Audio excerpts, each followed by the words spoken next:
Ele está vivo no meio de nós e por isso todas as coisas são renovadas. Lucas capítulo 24, a partir do versículo 13. Naquele mesmo dia, o primeiro da semana, 2 dos discípulos iam para um povoado chamado Emaús, a uns 10 quilômetros de Jerusalém. Conversavam sobre todas as coisas que tinham acontecido. Enquanto conversavam e discutiam, o próprio Jesus se aproximou e começou a caminhar com eles. Os seus olhos, porém, estavam como vendados, incapazes de reconhecê-lo. Então Jesus perguntou: "O que andais conversando pelo caminho?" Eles pararam com um rosto triste e um deles, chamado Cleofas, lhe disse: "És tu o único peregrino em Jerusalém que não sabe o que lá aconteceu nesses dias?" Ele perguntou: "O que foi?" Eles responderam: "O que aconteceu com Jesus, o Nazareno, que foi um profeta poderoso em obras e palavras diante de Deus e diante de todo o povo. Os sumos sacerdotes e as nossas autoridades o entregaram para ser condenado à morte e o crucificaram. Nós esperávamos que fosse ele quem libertaria Israel, mas com tudo isso já faz 3 dias que todas essas coisas aconteceram. É verdade que algumas mulheres do nosso grupo nos assustaram. Elas foram de madrugada ao túmulo e não encontraram o corpo dele. Então voltaram dizendo que tinha visto anjos e que estes afirmaram que ele está vivo. Alguns dos nossos foram ao túmulo e encontraram as coisas como as mulheres tinham dito. A ele, porém, ninguém viu." Então ele lhes disse: "Como sois sem inteligência e lentos para crer em tudo que os profetas falaram? Não era necessário que o Cristo sofresse tudo isso para entrar na sua glória?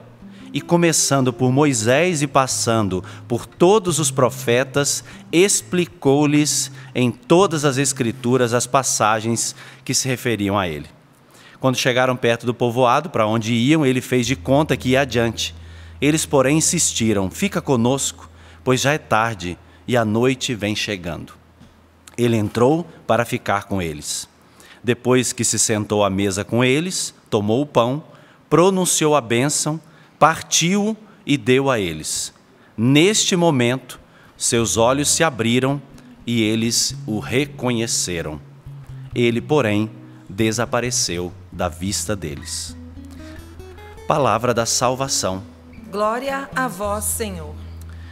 Esta é uma passagem maravilhosa, uma passagem bíblica que fala da nossa experiência cristã.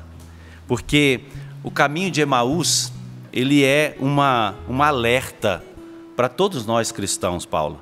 Porque nós também corremos esse mesmo risco de dar as costas para a meta, para a nossa meta, e transformar a desistência de tudo em um projeto de vida. A gente pode também viver essa mesma experiência.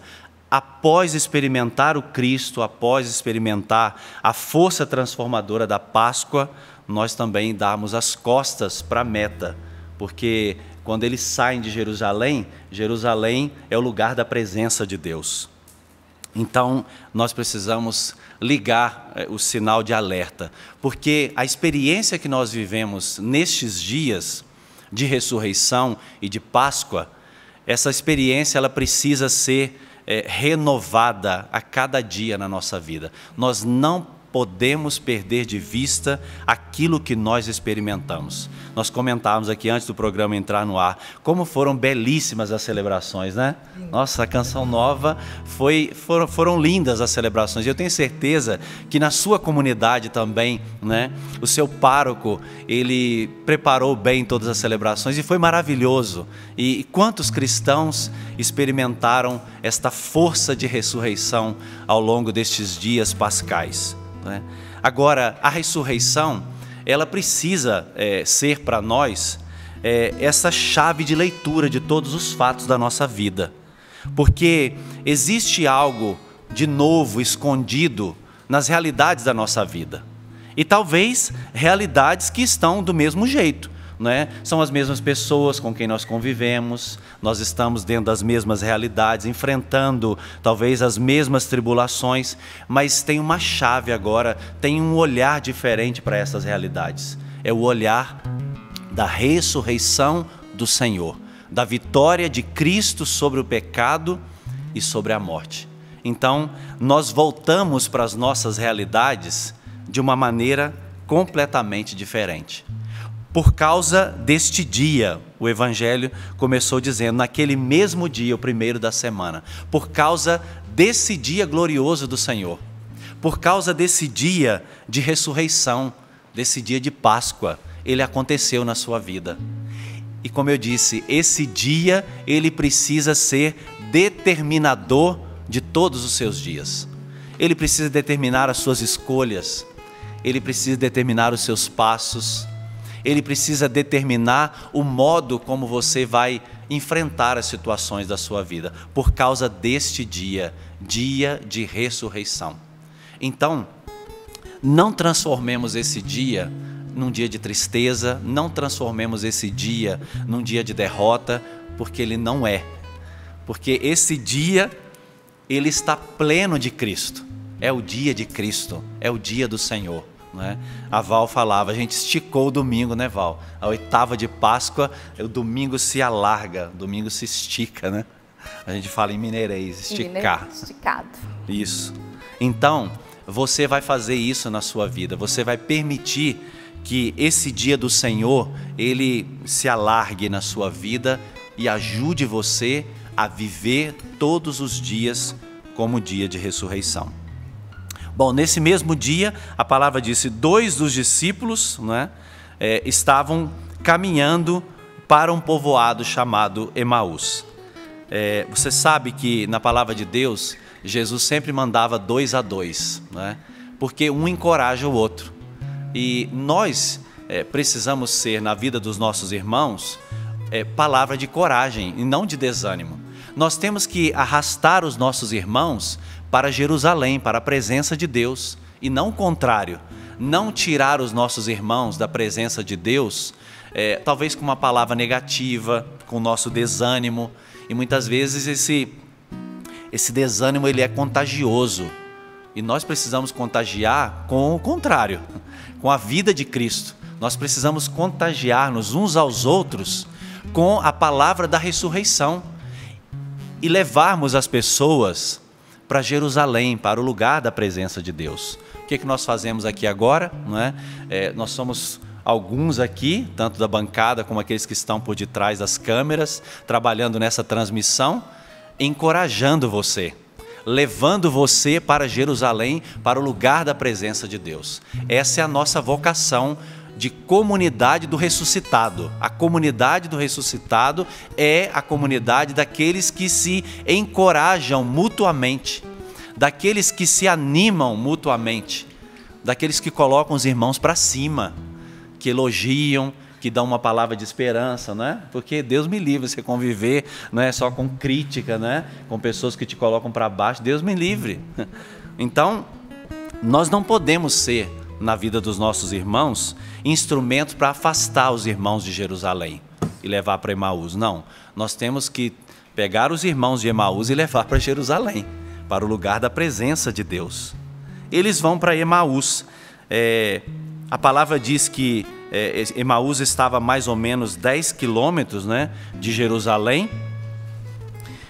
Aqui, esse afastamento, ele fala muitas vezes das nossas fugas da presença de Deus.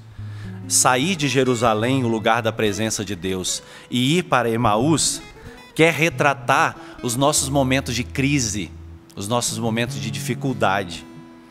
Porque uma coisa que a palavra de Deus deixou bem clara foi a realidade que aconteceu. A palavra de Deus, ela não é romântica, ela é muito realista. Ela é muito realista. No cristianismo, nós vamos passar por momentos de crise. Até vale explicar que a palavra crise, ela vem de crisol, é aquela substância para separar as impurezas do ouro, para tirar tudo aquilo que é impuro, tudo aquilo que não presta e deixar somente a preciosidade do ouro. Então, a crise é também momento de crescimento. A crise é momento para a gente amadurecer, para a gente se alicerçar em Cristo, tirar os nossos olhos das pessoas, das situações, não ficar projetando nas pessoas e nem nas situações a nossa esperança cristã, porque a nossa esperança cristã, ela está em Cristo Jesus. Então, esse afastamento de Jerusalém indica essas crises, esses momentos em que nós fugimos da presença de Deus, em que nós também nos afastamos. São aqueles momentos que a gente toca na nossa vida de um segmento temporário, quando a gente segue Jesus só por um momento, só por um instante, no momento de empolgação, quando a gente segue Jesus condicionado a alguma coisa, aqueles momentos que a gente condiciona o nosso discipulado, só quando as coisas vão bem. Quando as coisas para nós estão bem, mas o discipulado, ele perpassa todos os momentos da vida de Cristo. Nós celebramos isso agora. Paixão, morte e ressurreição. Todas essas realidades da vida de Cristo fazem parte da nossa vida. E nós precisamos encarar isso com muita franqueza. Vão existir momentos de crise. E nós precisamos permanecer no Senhor. Nós não podemos nos afastar. Quando você passar por um momento de crise, assista ainda mais a TV Canção Nova. Fique ainda mais no Sorrindo para a Vida, busque mais, vá lá na nossa plataforma do CN Plus, pegue uma pregação, um testemunho. É nesses momentos em que você vai precisar buscar ainda mais. Você vai precisar se alimentar ainda mais. Bom, a palavra disse, Paula, que eles estavam conversando e discutindo. Eu fui ver lá na tradução original dessa palavra conversar, sabe o que é essa palavra? Homiléo, homilia, vem a palavra homilia. Conversar aqui do grego é homiléo. Eles estavam fazendo uma homilia um para o outro. Só que o problema é que era uma homilia muito frustrada. Era uma homilia muito pesada, sabe por quê? Porque faltava o principal na homilia deles, Jesus.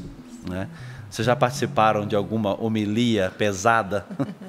Quando o padre fala de qualquer coisa menos de Jesus, é horrível, né? Não dá. Porque a homilia, ela é a comunicação da palavra de Deus atualizada no hoje e no agora da nossa história, né? Por isso que a homilética, que é a arte da oratória de explicar o mistério de Cristo, a gente estuda na teologia homilética, tem uma disciplina própria para isso, é a gente tentar levar para o povo a experiência do Cristo vivo, até mesmo em páginas bem complicadas do Evangelho. A gente precisa traduzir para o povo de Deus. E o que não pode faltar? Cristo, né? A homilia não é lugar para fazer discursos, a homilia não é lugar para se conversar de qualquer coisa. A homilia é para traduzir o mistério de Cristo. E os dois estavam aqui fazendo homilia, mas uma homilia sem o Cristo. A nossa vida sem o Cristo, ela não serve para nada. Por isso que é bonito, né? E eu gosto muito, falo com toda sinceridade, viu? Do Sorrindo para a Vida, porque a centralidade dele é a palavra de Deus. A centralidade dele é o Cristo. Esse Cristo comunicado ao povo de Deus e esse Cristo que se manifesta na Canção Nova. Por isso que a gente tem os momentos, né, de comunicar ao povo a nossa campanha, de comunicar os testemunhos, lançamentos. Mas tudo isso a música, clipe novo, nossos trabalhos apostólicos, mas a gente amarra tudo isso em Cristo Jesus. Porque a centralidade precisa ser do Cristo. Quando Cristo é o centro, a gente experimenta isso no nosso carisma. Tem eficácia, né? Tem eficácia, o povo de Deus é tocado, o povo de Deus é atingido. A Val traz os testemunhos aqui de pessoas que são tocadas pela graça de Deus, porque nós anunciamos o Cristo e nós precisamos ter o Cristo como um ponto central da nossa vida. Então esses dois aqui precisavam do mistério de Cristo. E diz a palavra que além de conversar, eles discutiam. Essa palavra discutir aqui é o mesmo significado de briga. Começou a ter uma briga ali no meio deles, né? Porque aí faltou o Cristo. A vida do Cristo passou a ser objeto de briga, né? Eu tenho razão. Eu tenho razão. Só eu sei, só eu tenho a razão nessa situação. Então, aqueles dois se perderam. Eles tinham o mistério precioso da vida de Cristo, mas transformaram a vida de Cristo em objeto de briga e de discussão. Meu Deus do céu, que coisa, que testemunho horrível, né? Quando até mesmo nós, cristãos, nós começamos, né, a discutir entre nós. Quando a gente gasta tempo, quando a gente gasta as nossas mídias, quando a gente gasta uma publicação para poder gerar desentendimento, para poder gerar brigas, discussões que não levam a nada, não é?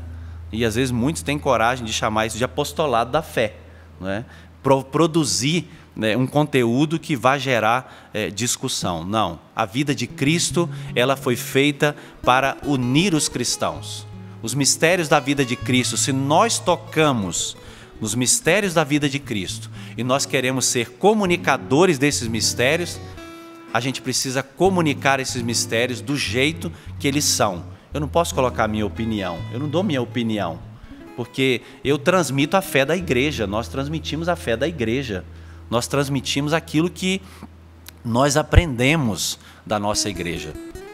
Eu não sou missionário para emitir a minha opinião. Eu sou missionário para transmitir as verdades do Cristo que foram reveladas a nós. Então esses dois precisavam fazer a experiência do ressuscitado. Tanto que a palavra de Deus diz que os olhos deles estavam como que vendados, incapazes de reconhecer. A tradução não é vendados, os olhos estavam possuídos. É uma palavra mais forte. Os olhos dos dois estavam possuídos. Você sabe muito bem o que significa a palavra possuir, né? Sobretudo na palavra de Deus, quando Jesus teve que fazer certos exorcismos, é justamente para tirar da vida dos seus filhos a presença do mal. Então, os olhos daqueles dois estavam contaminados.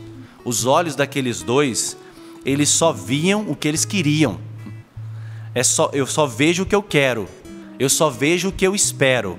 E aí a gente lança, né, as nossas projeções em cima das pessoas. E pior, a gente lança altas expectativas sobre as pessoas, né? A gente precisa pedir o ressuscitado que liberte os nossos olhos também dessa possessão. Essa possessão de projetar nos outros as nossas expectativas. Nossa, isso é terrível, né? Isso pesa, né, Paula? Quando a pessoa, ela sente que a outra pessoa projeta sobre ela muitas expectativas, altas expectativas. A gente sabe, Deus é pedagógico, né? Deus nos toma pela mão, caminha conosco, mas pouco a pouco, passo a passo. Então, muito cuidado também com esse nosso olhar carregado, esse nosso olhar pesado, porque a experiência da comunidade do ressuscitado é um olhar despretensioso sobre os nossos irmãos, sobre a caminhada dos nossos irmãos. Eu preciso ver aquilo que o Cristo vê. Por isso que foi bom que Jesus entrou no meio deles, né, e interrompeu aquele assunto pesado, não é? Aquela crônica sangrenta que os dois estavam contando um para o outro, né? Horrível. Tanto é que a palavra diz que eles estavam com um rosto triste, né? Um rosto pesado, sem alegria, sem a força do ressuscitado. E Jesus interrompe. Jesus às vezes tem que interromper essa nossa mania de levar a vida e encarar a vida de um modo negativo, pesado, sem sentido. Nosso Senhor tem que trazer a luz da ressurreição para poder iluminar a nossa vida. E sabe, quando Jesus chegou no meio deles e começou a questionar, mas o que vocês estão conversando? Sabe do que eles chamaram Jesus? Chamaram Jesus de peregrino, diz a tradução, né? Mas é mais forte ainda a tradução original. Chamaram Jesus de sem casa, como se Jesus não tivesse casa, um forasteiro, né? Uma pessoa que andava, isso, um andarilho. Tanto que a palavra é paroikés, que vem a palavra paróquia, pároco, que é alguém que não tem morada fixa, né? O pároco, ele está sempre mudando. Então, eles chamaram Jesus de sem casa fixa, para dizer assim, olha, você está por fora de tudo que está acontecendo. Imagina, Jesus, a centralidade do evento que tinha acontecido, ser chamado de fora. Os que estavam fora chamam Jesus de fora. Né? Jesus estava muito presente. Jesus era de casa e foi chamado de sem casa ou fora de casa. O que isso quer dizer para nós? Deus está muito dentro daquilo que você está vivendo. Porque aquilo que você está vivendo, está enfrentando, não te pertence. Pertence a Cristo. Não diz a palavra que Ele carregou sobre si as nossas dores? Ele não carregou o peso que pesava sobre nós? Então, o que você vive, na verdade, pertence a Deus. Deus está naquilo que você está vivendo. Não diga onde estava Deus, ou onde está Deus naquilo que você está passando hoje, porque Deus está muito dentro, viu? Deus está muito dentro, Deus está muito bem informado daquilo que está acontecendo a você. Ele não ignora aquilo que você está passando. Jesus é de dentro, Ele é de casa e Ele sabe o que você está enfrentando. Seja o que for, seja o que for. Tanto que, a partir disso, Jesus faz de conta que não estava sabendo de nada. E às vezes Ele faz assim, Ele quer que a gente se abra para Ele, né? Apesar de Jesus saber tudo que você está enfrentando, Ele quer hoje bater a porta do seu coração. O que eu posso fazer por você? Jesus quer fazer de conta que não sabe nada, mas para trazer o seu coração para perto dele. E aí Jesus pergunta, o que aconteceu? E aí os dois, que lindo, né, fazem uma belíssima profissão de fé. Começam a descrever tudo, quem era Jesus, né? Tudinho ali, todos os mistérios eles sabiam de cor. Mas interessante, todos os verbos estão no passado, né? Quem foi Jesus? Ele foi um grande profeta, um grande homem em palavras, né, e ações, verbos no passado. Sabem explicar tudo o que aconteceu. Mas um detalhe, eles não sabem ligar os fatos. Eles sabem até descrever tudo o que aconteceu, mas todos os fatos, eles estão desconexos. Eles não sabem ligar os fatos e fazer uma leitura daqueles fatos. Fatos que aconteceram na vida de Cristo, fatos que haviam sido pré-anunciados por Jesus diversas vezes. Jesus predisse a sua paixão pelo menos 3 vezes nos evangelhos. Ou seja, eles já sabiam, mas o coração se endureceu. Jesus é esse ponto, essa chave de leitura para aquilo que acontece na nossa vida. Senão, nós vamos passar a vida inteira acumulando só experiências, né? A gente promove os nossos eventos aqui para o povo de Deus, eu vou nesse, eu vou naquele, a gente vira acumulador de eventos. Mas não, você tem que deixar o Cristo explicar para você o que aconteceu na sua vida. Ah, aquele encontro foi maravilhoso, tá? Mas o que aconteceu na sua vida? O que mudou? Quem era você antes daquele encontro e quem é você depois desse encontro? Tem que existir essa passagem. Tem que existir essa mudança, senão nós vamos acumulando eventos e fatos na nossa vida, mas a gente não consegue amarrar em Cristo e explicar isso em Cristo, porque algo novo tem que ter acontecido. Nesses dias de Páscoa, algo novo aconteceu na sua vida e você vai poder testemunhar isso para nós, você vai poder mandar o seu testemunho e dizer o que mudou na sua vida a partir da experiência com o ressuscitado. Jesus faz um duro diagnóstico, não é? A palavra é forte. Ele disse assim, vocês são sem inteligência. A tradução original é sem cérebro, sem memória. É mais forte ainda. A palavra aqui em português às vezes traduz assim de uma maneira tão leve, mas a tradução original é anoetoi, quer dizer sem o nous, sem a mente, sem memória, sem capacidade de fazer memória. Gente, Páscoa é o memorial da paixão, morte e ressurreição de Jesus. Memorial não é só uma lembrança. Memorial é a atualização, ou seja, o Cristo está vivo hoje na minha vida. Eis que faço novas todas as coisas. Nós cantamos. Eis que faço novas todas as coisas. Então, nós precisamos receber essa repreensão de Jesus. A gente às vezes perde a memória dos feitos de Deus, a memória das maravilhas que Deus operou na nossa vida. E tem mais, Paulo, ele disse sem inteligência e lentos de coração, não é? A gente tem a taquicardia, que é quando o coração acelera, mas a gente tem a bradicardia, que é quando os batimentos estão muito lentos, não é? E Jesus chama a gente de lento de coração, ou tartarugas. Não é? Difícil de aderir ao mistério de Cristo. A gente é lento para as coisas de Deus. A gente é lento para poder mudar as coisas na nossa vida, para deixar o pecado para trás. A gente demora, né? A gente demora a assimilar o mistério de Cristo. E hoje o ressuscitado está nos dando esta repreensão. Façam memória das maravilhas de Deus, se recordem dos feitos de Deus e vão para frente, acelera, né? Coloca essa conversão em ato hoje. Cristo está vivo, então se é para mudar alguma coisa, muda hoje. Se é para deixar o pecado, deixe imediatamente. Não fique adiando mais a sua conversão. Mas o bom é que Jesus dá também a terapia aqui, né? Ele fez o diagnóstico, mas deu a terapia, porque ele foi explicando de Moisés, passando por todos os profetas, até chegar no mistério da sua vida. Ou seja, palavra de Deus. A terapia para nós é a palavra de Deus, a palavra de Deus estudada, a palavra de Deus meditada, a palavra de Deus rezada. As Escrituras, a palavra de Deus precisa ser o alimento diário da nossa vida. Padre Jonas nos ensinou um método muito simples e muito fácil. A Bíblia foi escrita para você, o diário espiritual, né? A gente tem no nosso Davi aquele livrinho pequenininho, fácil, simples, né, de ler. Você tem a Bíblia, a gente tem a Bíblia para poder também vender para o povo de Deus. A gente pode, você pode adquirir a sua Bíblia com a canção nova. A palavra de Deus não pode faltar, essa é a terapia para nós. Ou seja, escutar todos os dias a voz de Deus para alimentar essa chama dentro de nós. Não é isso que os discípulos disseram depois, mas não ardia o nosso coração enquanto ele explicava as Escrituras? Arde sim, o coração se inflama.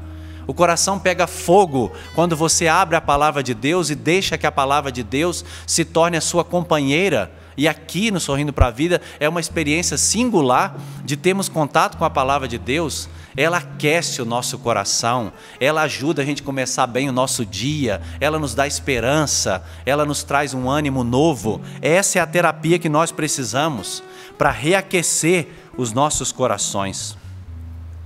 E por isso que a gente tem que repetir com os discípulos de Emaús. Então, Senhor, não vá embora, fica conosco. Fica conosco porque nós precisamos da Tua presença. Quando eles disseram, entra aqui na nossa casa, mas na verdade entra na nossa vida, entra no nosso coração, fica conosco, Senhor, porque sem a Tua presença o dia declina, são trevas, nós cometemos erros, nós nos desviamos, nós nos afastamos de Jerusalém. Sem a Tua presença nós Te traímos, nós somos infiéis. Fica conosco, Senhor. Então, a conclusão da palavra de hoje é este pedido que eu faço, e você que está aí do outro lado, nos acompanhando pela TV, pela Rede Canção Nova de Rádio, você que está acompanhando em outros países agora conosco, você pode pedir também, fica comigo, Jesus. Fica comigo e explica os mistérios da minha vida. Seja Jesus para mim esta chave de interpretação. Seja para mim, Jesus, o sentido até mesmo de coisas que aparentemente não têm sentido. Do que eu estou vivendo, do que eu estou enfrentando. Senhor, fica comigo. Eu preciso da Tua presença. Vamos transformar isso agora em oração, porque a palavra de Deus já nos colocou para cima. A palavra de Deus, ela já aqueceu os nossos corações, como nesses discípulos de Emaús. Porque após essa experiência, eu não li o texto, mas eles voltaram imediatamente para Jerusalém. Eles voltaram para a presença de Deus. Volte para a presença de Deus. Volte para o ressuscitado. Volte para Cristo. Volte-se para Deus. A sua vida só tem sentido perto de Cristo, perto do ressuscitado. Nós não podemos ficar longe dele. Então peça com as suas palavras, fica comigo, Jesus, fica comigo hoje nessa batalha que eu estou enfrentando, nesse tratamento que eu estou enfrentando, na minha luta diária aqui no meu trabalho, na educação dos meus filhos, nessa dificuldade que eu estou enfrentando no meu casamento. Fica comigo, Jesus, permanece comigo, aquecendo o meu coração com a força transformadora da Tua palavra, porque a Tua palavra me reanima, Senhor. A Tua palavra me tira das trevas, a Tua palavra me tira do erro, a Tua palavra me tira do pessimismo. Me tira, Senhor, das vezes que eu perdi tempo com a fofoca, com as intrigas, que eu perdi tempo gastando as palavras com coisas que não constroem. A Tua palavra, Senhor, reanima o meu coração para que eu seja instrumento da Tua graça na vida de muitas pessoas. Dá-nos a Tua graça, Senhor. Dá-nos a Tua graça. Nós precisamos. Nós pedimos aqui nesta bancada, junto com todos vocês que estão acompanhando agora em casa, esse novo reinflamar dos nossos corações pela presença do ressuscitado. O Senhor está vivo no meio de nós. O Senhor está vivo. Nós pedimos, Jesus, a Tua presença. Nós suplicamos a Tua presença, Jesus. Fica conosco, Senhor. Fica comigo, como o Padre Donizete nos conduzia. Interessante porque Jesus já tinha ressuscitado, mas o coração deles ainda, ao longo do percurso, do caminho, entristecido, reclamando. Mas Jesus já estava vivo. Talvez hoje, nessa quarta-feira, mesmo sabendo que Jesus já ressuscitou, o seu coração ainda estivesse assim, entristecido, reclamando, murmurando, mas que essa palavra, que essa partilha que o Padre Donizete nos trouxe e que essa canção te ajude a ter esse coração inflamado, bem como aqueles discípulos tiveram. Quem podia imaginar que aquela cruz era só o começo de uma história de amor? Os discípulos de Emaús, olha, comentavam com grande dor tudo que se passou e jamais esperavam reencontrar o Senhor.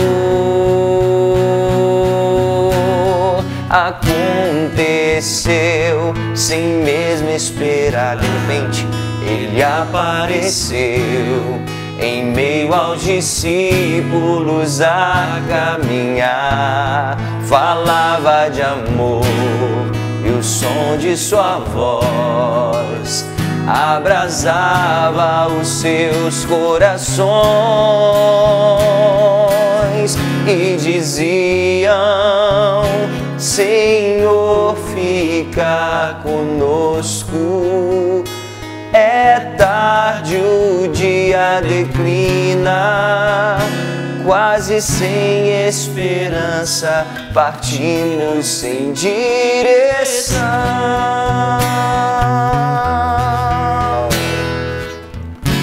Mas ao redor da mesa se abriram os nossos olhos, te reconhecemos ao partir o pão. Já não chore, Jerusalém, a alegria voltou. Teu Senhor está vivo. Ele ressuscitou. Ele ressuscitou. Já não chore, Jerusalém,